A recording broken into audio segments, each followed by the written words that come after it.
শেরপুরের দানবীর সুরেন্দ্র মোহন সাহার বাড়িতে পাক বাহিনী টর্চার ক্যাম্পের কথা বলতে গিয়ে উঠে আসে জামায়াত নেতা মোহাম্মদ কামরুজ্জামানের নামও। ৭১-এ তার সহযোগী আত্মস্বীকৃত রাজাকার আলবদর সদস্যরাও জানিয়েছেন কিভাবে তার নেতৃত্বে মুক্তিযুদ্ধ বিরোধী কর্মকাণ্ড পরিচালিত হতো। শেরপুরে গিয়ে আন্তর্জাতিক অপরাধ ট্রাইব্যুনালও পেয়েছে এর নানা প্রমাণ, জানাচ্ছেন আলমগীর স্বপন।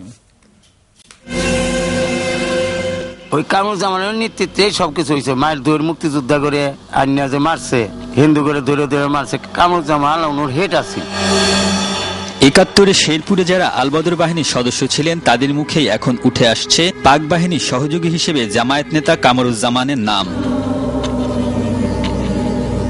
ব্যবসায়ী সুরেন্দ্র মোহন সাহার বাড়ির এই পাকিস্তানি নির্যাতন ক্যাম্প শুধু নয়, বৃহত্তর ময়মনসিংহে ছিল তার মুক্তিযুদ্ধ বিরোধী তৎপরতা। নির্যাতন থেকে সে সময় যারা বেঁচে গেছেন বা কৌশলে পালাতে পেরেছিলেন সেই সব মুক্তিযোদ্ধাদের কাছে এখনো তরতাজা সেই দুঃসহ স্মৃতি।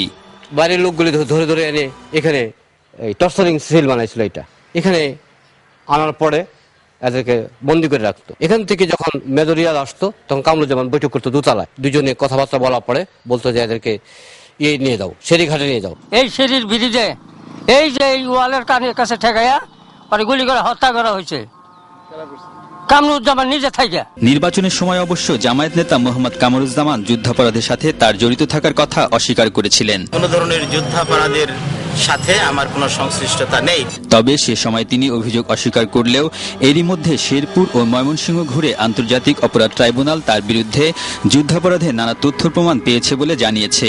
কামরুজ্জামানের যে প্রত্যক্ষ নির্দেশে এবং উপস্থিতিতে সেখানে যে রাজাকার আলবদরদের দিয়ে যে হত্যাকাণ্ডগুলো হতো সে বিষয়ে মোটামুটি ভালো সাক্ষ্য প্রমাণ পেয়েছি এবং কামরুজ্জামানের বিষয় তদন্তের জন্য আমাদের পার্শ্ববর্তী কয়েকটা জেলা তদন্তে যেতে হবে।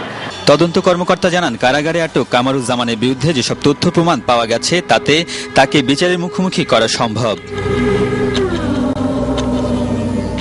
আলমগীর স্বপন, এটিএন বাংলা, শেরপুর।